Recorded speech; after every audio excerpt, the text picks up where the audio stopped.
Hadirin dimohon berdiri. Yang mulia, Majelis Hakim Konstitusi memasuki ruang persidangan.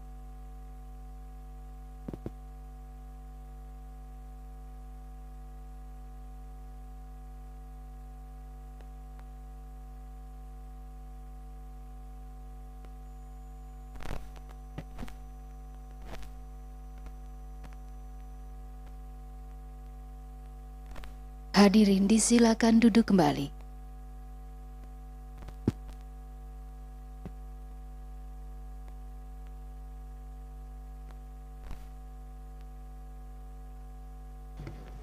Kita mulai ya. Sidang perbaikan permohonan perkara nomor 80/PUU/20 Romawi _2022 dibuka. Sidang dinyatakan terbuka untuk umum. Saudara pemohon, siapa yang hadir silakan memperkenalkan diri. Terima kasih Yang Mulia. Assalamualaikum warahmatullahi wabarakatuh. Waalaikumsalam. Hadir dalam perkara ini pemohon prinsipal Ibu Khairunisa Agustiati dan Ibu Irma Lidarti yang mewakili Perkumpulan untuk Pemilu dan Demokrasi. Kemudian dua orang kuasa hukum, pertama saya Fadli Ramadhanil dan yang kedua Heroik Mutakin Pratama. Terima kasih Yang Mulia. Assalamualaikum warahmatullahi wabarakatuh. Waalaikumsalam. Terima kasih. Jadi hari ini adalah sidang perbaikan permohonan karena sebelumnya kita sudah menyelesaikan sidang pendahuluan, dan pada sidang ini kami akan mendengar poin-poin apa saja yang diperbaiki, tapi tidak usah dibacakan semua karena kami sudah menerima naskahnya, dan nanti terakhir dilanjutkan dengan pembacaan petitum dan kami akan mengesahkan bukti yang diajukan. Disilakan siapa yang mau menyampaikan poin-poinnya saja. Jika perlu sebutkan di halaman berapa itu perbaikannya. Baik, terima kasih Yang Mulia. Mohon izin kami akan membacakan pokok-pokok perbaikan yang kemudian kami dasarkan pada nasihat Majelis Hakim Yang Mulia pada persidangan pertama. Yang pertama, mulai dari awal halaman pertama permohonan terkait dengan perihal sebagaimana dinasihatkan oleh Yang Mulia pada persidangan sebelumnya, kami sudah masukkan langsung pasal-pasal yang diuji dalam Undang-Undang Nomor 7 Tahun 2017 yang diajukan oleh pemohon kepada Mahkamah. Kemudian selanjutnya berkaitan dengan kewenangan Mahkamah, kami juga sudah memperbaikinya dengan jauh lebih sistematis, dimulai dari ketentuan dalam konstitusi, kemudian ketentuan undang-undang tentang pembentukan peraturan perundang-undangan, undang-undang Mahkamah Konstitusi, sampai kepada peraturan Mahkamah Konstitusi terkait dengan pengujian undang-undang. Dan di bagian terakhir kewenangan Mahkamah, kami juga sudah menjelaskan terkait dengan pasal-pasal yang kami uji dan pertentangannya dengan atau batu uji yang kami gunakan di dalam Undang-Undang Dasar Negara Republik Indonesia tahun 1945, dan karena ini adalah pengujian undang-undang terhadap Undang-Undang Dasar, menurut pemohon, Mahkamah berwenang untuk menerima, memeriksa, dan memutus permohonan ini. Adapun terkait dengan kedudukan hukum Yang Mulia, sebagaimana persidangan yang lalu, Yang Mulia menyampaikan kepada kami untuk lebih memperjelas kerugian konstitusional yang kemudian dialami oleh pemohon di dalam permohonan ini. Sebagaimana kami uraikan pada poin kedudukan hukum pemohon dalam permohonan ini, kami menjelaskan bahwa sebagai organisasi yang kemudian tercatat sebagai badan hukum yang sah di Indonesia, pemohon kemudian di dalam anggaran dasar atau dalam akta pendiriannya adalah organisasi yang mendapatkan atau menjalankan mandat untuk melakukan penelitian, melakukan pengkajian, dan melakukan pendidikan untuk mewujudkan proses penyelenggaraan pemilu yang jujur dan adil. Nah, dengan adanya ketentuan dalam Undang-Undang AKUO, terutama pasal-pasal yang kami uji, serangkaian dan banyak sekali kegiatan-kegiatan yang sudah dilakukan oleh pemohon yang berkaitan spesifik dengan ketentuan-ketentuan tentang daerah pemilihan dan alokasi kursi menjadi sia-sia karena menimbulkan kerugian yang nyata bagi pemohon, karena segala kegiatan dan upaya yang sudah dilakukan oleh pemohon untuk mewujudkan pemilu yang jujur dan adil utamanya berkaitan dengan pembentukan daerah pemilihan yang tidak konsisten, tidak berkepastian hukum, dan tidak proporsional, sebagaimana akibat dari pemberlakuan Undang-Undang AKUO telah memberikan kerugian yang nyata dan membuat aktivitas-aktivitas yang dilakukan oleh pemohon selama ini menjadi sia-sia, dan ini bertentangan dengan tujuan organisasi pemohon yang kemudian kami lampirkan menjadi alat bukti, Yang Mulia. Kemudian berkaitan dengan ketua pengurus dan seorang pengurus yang kemudian mewakili pemohon, yang ini Perkumpulan untuk Pemilu dan Demokrasi. Dalam permohonan ini, sebagaimana kami jelaskan pada bagian kedudukan hukum, khususnya pada halaman 7, Yang Mulia, yang berhak untuk mewakili yayasan sebagaimana pasal 16 angka 5 Akta Yayasan Perludem, pengurus berhak mewakili yayasan di dalam dan di luar pengadilan tentang segala hal dan segala kejadian. Kemudian selanjutnya pada pasal 18 angka 1, ketua umum bersama dengan salah seorang pengurus lainnya berhak bertindak untuk dan atas nama pengurus serta mewakili yayasan. Nah, sesuai dengan Akta Pernyataan Keputusan Pembina Yayasan Perludem tahun 2020, pengurus Perludem atau pengurus Yayasan Perludem terdiri dari Saudari Khoirunisa Nur Agustiati, Sekretaris Saudara Fadli Ramadhanil, dan Bendahara Saudari Irma Lidarti. Bahwa Akta Pernyataan Keputusan Pembina Yayasan Perludem tahun 2020 adalah peraturan organisasi yang berlaku hingga saat ini, karena dalam ketentuan internal organisasi, jika terjadi perubahan pengurus maka akan dituangkan dalam suatu akta yang kemudian menerangkan perubahan pengurus. Dan Akta Keputusan Pembina Yayasan Perludem tahun 2020 adalah akta terakhir yang masih berlaku hingga saat ini, sehingga sesuai dengan ketentuan pasal 16 angka 5 Akta tahun 2011 yang menerangkan yang berhak mewakili yayasan di dalam dan di luar pengadilan atau kemudian mewakili yayasan dalam segala hal dan segala kejadian adalah ketua pengurus, yaitu sekarang Khoirunisa Nur Agustiati, dan seorang pengurus lainnya dalam hal ini diwakili oleh Ibu Irma Lidarti sebagai bendahara pengurus. Dengan uraian tersebut, maka menurut pemohon memiliki kedudukan hukum dalam permohonan ini, Yang Mulia. Adapun berkaitan dengan argumentasi atau alasan-alasan permohonan, kami memberikan dan kemudian menyampaikan beberapa perbaikan sebagaimana kemudian diberikan nasihat oleh Yang Mulia pada persidangan yang lalu untuk memasukkan beberapa literatur atau teori yang berkaitan dengan pentingnya daerah pemilihan dari sebuah proses penyelenggaraan pemilu. Kami sudah masukkan di halaman 9, Yang Mulia, dan kemudian yang lebih penting adalah terkait dengan apa sebetulnya bentuk ketidakpastian hukum atau inkonsistensi yang terjadi berkaitan dengan ketentuan yang kami uji dalam permohonan ini.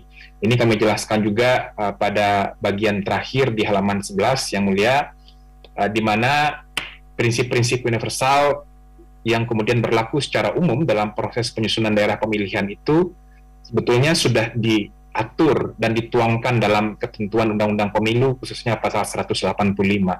Ada 7 prinsip penyusunan daerah pemilihan yang itu harus kemudian diakomodir secara kumulatif oleh pembentuk undang-undang. Tapi di undang-undang yang sama, kemudian daerah pemilihan disusun dan kemudian dituangkan dalam lampiran Undang-Undang Nomor 7 tahun 2017, lampiran 3 untuk daerah pemilihan dan alokasi kursi DPR RI, dan lampiran 4 untuk daerah pemilihan dan alokasi kursi DPRD Provinsi. Itu justru memperlihatkan secara terang prinsip-prinsip daerah pemilihan yang ada di dalam Undang-Undang 7 itu juga sangat tidak diikuti, sebagaimana dituangkan dalam lampiran 3 dan lampiran 4. Nah, di satu sisi ingin kemudian mengatur prinsip daerah pemilihan, tapi di sisi yang lain ketika harus menyusun daerah pemilihan, prinsip-prinsip yang ada di dalam pasal 185 itu diabaikan. Inilah yang kemudian menurut kami sebagai pemohon ada ketidakpastian hukum dan inkonsistensi yang sangat serius dari ketentuan Undang-Undang AKUO. Nah, berkaitan perbaikan bagian yang lain, Yang Mulia, kami juga sebagaimana persidangan yang lalu dalam halaman 15, di bagian awal halaman 15, kami juga memperlihatkan dan menyandingkan tabel perbandingan pengaturan daerah pemilihan dari Undang-Undang Penyelenggaraan Pemilu tahun 99 sampai yang berlaku hingga saat ini. Kita bisa lihat bagaimana di dalam Undang-Undang Nomor 3 tahun 99 pengaturan daerah pemilihan mulai DPR, DPRD provinsi dan DPRD kabupaten kota itu semuanya menjadi kewenangan KPU yang dilihat. Kemudian di Undang-Undang Nomor 12 tahun 2003 juga masih sama, baik penyusunan daerah pemilihan DPR, DPRD provinsi dan DPRD kabupaten kota itu menjadi kewenangan KPU. Di Undang-Undang Nomor 10 tahun 2008 mulai terjadi pergeseran, tapi pergeseran itu hanya untuk pemilu DPR RI, di mana daerah pemilihan dan alokasi kursi untuk pemilu DPR RI itu menjadi lampiran Undang-Undang Pemilu. Sementara DPRD provinsi dan DPRD kabupaten kota masih menjadi kewenangan KPU, yang daerah pemilihan itu diatur melalui peraturan KPU. Di Undang-Undang Nomor 8 tahun 2012 itu masih sama dengan Undang-Undang Nomor 10 tahun 2008, di mana yang menjadi lampiran undang-undang hanyalah daerah pemilihan dan alokasi kursi untuk pemilu DPR. Sementara DPRD provinsi dan DPRD kabupaten kota itu menjadi kewenangan KPU yang kemudian diatur melalui peraturan KPU. Nah, barulah kemudian di dalam Undang-Undang Akuo terjadi perubahan yang cukup signifikan, dan menurut kami ini persoalan yang sangat serius, di mana lampiran Undang-Undang 7 2017, yaitu lampiran 3 dan lampiran 4 adalah daerah pemilihan DPR RI dan DPRD provinsi. Nah, menurut kami ini adalah salah satu inkonsistensi yang sangat serius, yang kemudian menjadi sesuatu yang mengaburkan bagaimana penyusunan prinsip daerah pemilihan yang tidak demokratis dan tidak proporsional sebagaimana Undang-Undang Dasar 1945. Dan lebih lagi, menurut kami yang mulia, ini adalah bentuk konflik kepentingan yang sangat serius ya.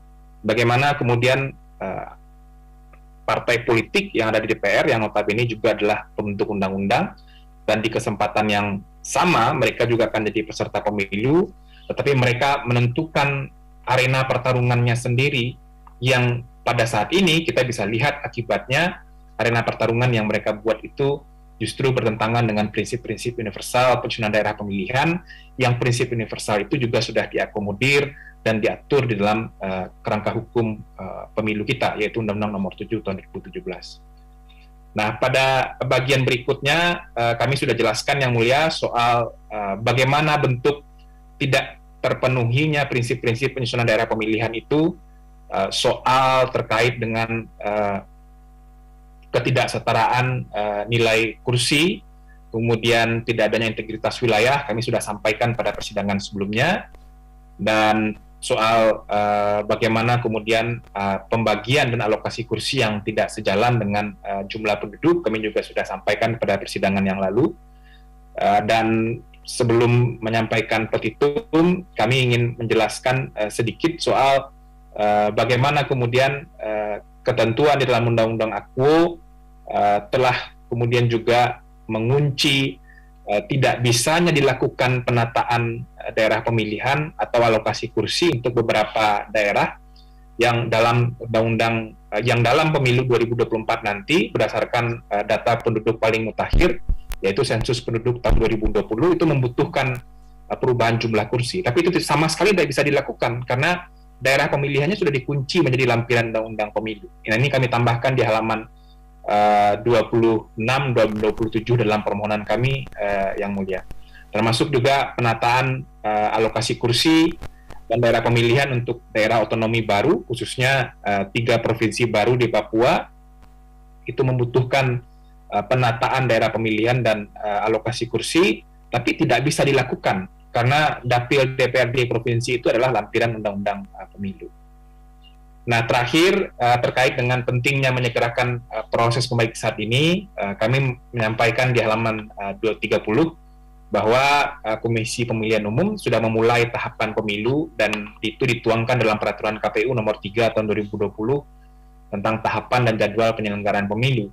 Dan kemudian dalam Peraturan KPU itu juga terdapat penjelasan atau terdapat keterangan dan informasi di mana penyusunan daerah pemilihan adalah tahapan-tahapan awal yang akan dimulai dari Oktober 2022, tepatnya tanggal 14 yang nanti akan penyusunannya berakhir di Februari 2023. Nah, mengingat kasibnya jadwal penyelenggaraan tahapan pemilu yang akan berjalan ini, kami mohon kepada Mahkamah untuk kemudian menjadikan pemeriksaan pengujian undang-undang ini sebagai salah satu prioritas dalam proses persidangan di Mahkamah. Kalau diizinkan kami langsung ke petitum, Yang Mulia. Silakan. Berdasarkan uraian argumentasi yang telah kami sampaikan, pemohon memohon kepada Mahkamah untuk memutus permohonan ini sebagai berikut. Dalam provisi, 1. Mengabulkan permohonan provisi untuk seluruhnya. 2. Meminta kepada Mahkamah untuk menjadikan permohonan ini sebagai prioritas dalam pemeriksaan. Dalam pokok perkara, 1. Mengabulkan permohonan yang dimohonkan oleh pemohon untuk seluruhnya. 2. Menyatakan pasal 187 ayat 1 Undang-Undang Nomor 7 Tahun 2017 tentang Pemilihan Umum bertentangan dengan Undang-Undang Dasar Negara Republik Indonesia 1945 dan tidak memiliki kekuatan hukum mengikat sepanjang tidak dimaknai daerah pemilihan anggota DPR adalah provinsi, kabupaten kota, atau gabungan kabupaten kota yang penyusunannya didasarkan pada ketentuan dalam pasal 185. 3. Menyatakan pasal 187 ayat 5 Undang-Undang Nomor 7 Tahun 2017 tentang Pemilihan Umum bertentangan dengan Undang-Undang Dasar Negara Republik Indonesia tahun 1945 dan tidak memiliki kekuatan hukum mengikat sepanjang tidak dimaknai daerah pemilihan sebagaimana dimaksud pada ayat 1 dan jumlah kursi setiap daerah pemilihan anggota DPR sebagaimana dimaksud pada ayat 2 diatur dalam peraturan KPU. 4. Menyatakan lampiran 3 tentang daerah pemilihan anggota Dewan Perwakilan Rakyat Republik Indonesia, Undang-Undang Nomor 7 Tahun 2017 tentang Pemilihan Umum, bertentangan dengan Undang-Undang Dasar Negara Republik Indonesia tahun 1945 dan tidak memiliki kekuatan hukum mengikat. 5. Menyatakan pasal 189 ayat 1 Undang-Undang Nomor 7 Tahun 2017 tentang Pemilihan Umum, bertentangan dengan Undang-Undang Dasar Negara Republik Indonesia tahun 1945 dan tidak memiliki kekuatan hukum mengikat sepanjang tidak dimaknai daerah pemilihan anggota DPRD provinsi adalah kabupaten atau kota atau gabungan kabupaten kota yang penyusunannya didasarkan pada ketentuan dalam pasal 185. 6. Menyatakan pasal 189 ayat 5 Undang-Undang Nomor 7 Tahun 2017 tentang Pemilihan Umum bertentangan dengan Undang-Undang Dasar Negara Republik Indonesia tahun 1945 dan tidak memiliki kekuatan hukum mengikat sepanjang tidak dimaknai daerah pemilihan sebagaimana dimaksud pada ayat 1 dan jumlah kursi setiap daerah pemilihan anggota DPRD provinsi sebagaimana dimaksud pada ayat 2 diatur dalam peraturan KPU. 7. Menyatakan lampiran 4 tentang daerah pemilihan anggota Dewan Perwakilan Rakyat Daerah Provinsi Undang-Undang Nomor 7 Tahun 2017 tentang Pemilihan Umum bertentangan dengan Undang-Undang Dasar Negara Republik Indonesia tahun 1945 dan tidak memiliki kekuatan hukum mengikat. 8. Menyatakan pasal 192 ayat 1 Undang-Undang Nomor 7 tahun 2017 tentang Pemilihan Umum bertentangan dengan Undang-Undang Dasar Negara Republik Indonesia tahun 1945 dan tidak memiliki kekuatan hukum mengikat sepanjang tidak dimaknai daerah pemilihan anggota DPRD kabupaten kota adalah kecamatan atau gabungan kecamatan yang penyusunannya didasarkan pada ketentuan dalam pasal 185. 9. Memerintahkan amar putusan Majelis Hakim Konstitusi Republik Indonesia untuk dimuat dalam berita negara. Apabila Majelis Hakim Konstitusi berpendapat lain, kami mohon putusan seadil-adilnya. Ex aequo et bono. Pembacaan perbaikan permohonan selesai, Yang Mulia. Terima kasih. Assalamualaikum warahmatullahi wabarakatuh. Waalaikumsalam. Sebelum disahkan bukti ya, itu kalau dilihat dari jumlah ya, itu penyimpangan paling banyak itu dalam penyusunan dapil DPR RI atau DPRD provinsi dari data yang dimiliki Perludem. Mohon izin akan dijawab oleh Heroik Mutakin Pratama, Yang Mulia. Silakan. Untuk DPR RI ada 2 provinsi, Yang Mulia, khususnya untuk ini terlepas dari daerah baru ya yang tidak terakomodasi di dalamnya, karena ada beberapa daerah otonomi baru. Nah, ini yang ada yang eksis saja, itu coba dijelaskan. Baik, Yang Mulia.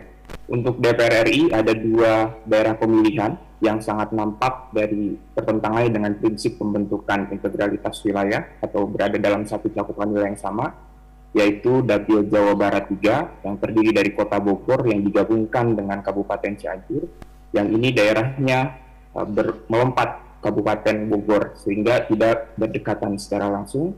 Kemudian di Kalimantan Selatan 2, di mana Kota Banjar tidak digabungkan dengan kabupaten lainnya. Ini untuk DPR RI. Adapun untuk DPRD provinsi masih sama berkaitan dengan yang melanggar dengan prinsip integralitas wilayah, ada di DKI Jakarta dan juga ada di Lampung. Nah, namun demikian yang mulia, jika dilihat dari aspek prinsip lain, salah satunya adalah kesetaraan nilai suara dan proporsionalitas. Salah satu problem yang kami sampaikan di dalam naskah permohonan ini adalah pembagian atau distribusi alokasi kursi, khususnya untuk DPR RI, 575 kursi tersebut ke 34 provinsi yang ada itu tidak memperhatikan keberimbangan dari jumlah penduduk di masing-masing provinsi. Kalau itu sudah jelas ya, itu sudah isu lama. Termasuk di sini yang berlebih itu kan daerahnya Pak Fadli Ramadhanil itu, Sumatera Barat ya, yang diceritakan. Ada yang kekurangan, ada yang berlebih. Oke, terima kasih. Ada yang mau ditambahkan? Yang mulia ada.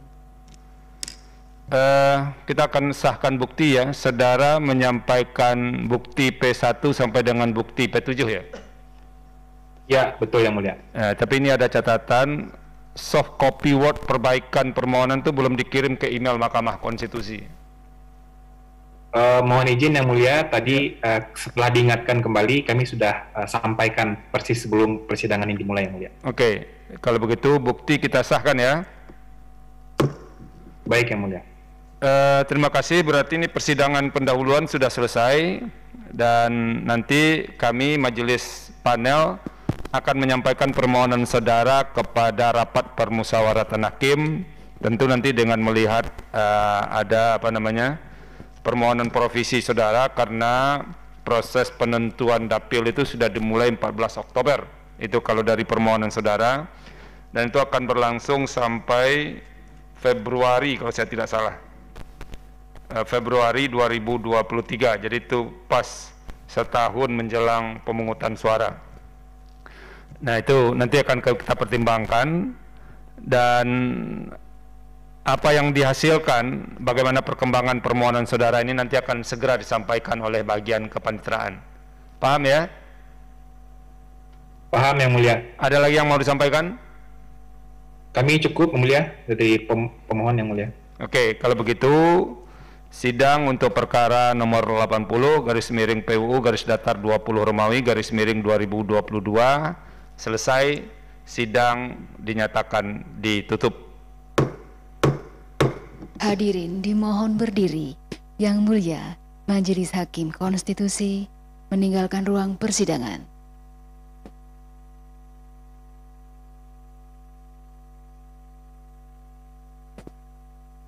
Hadirin disilakan duduk kembali. Hadirin yang kami hormati, demikianlah persidangan untuk perkara nomor 80 PUU 20 Romawi 2022 telah selesai. Sidang berikutnya akan dilaksanakan pada pukul 11 waktu Indonesia Barat untuk perkara nomor 69 PUU 20 Romawi 2022. Terima kasih, selamat siang.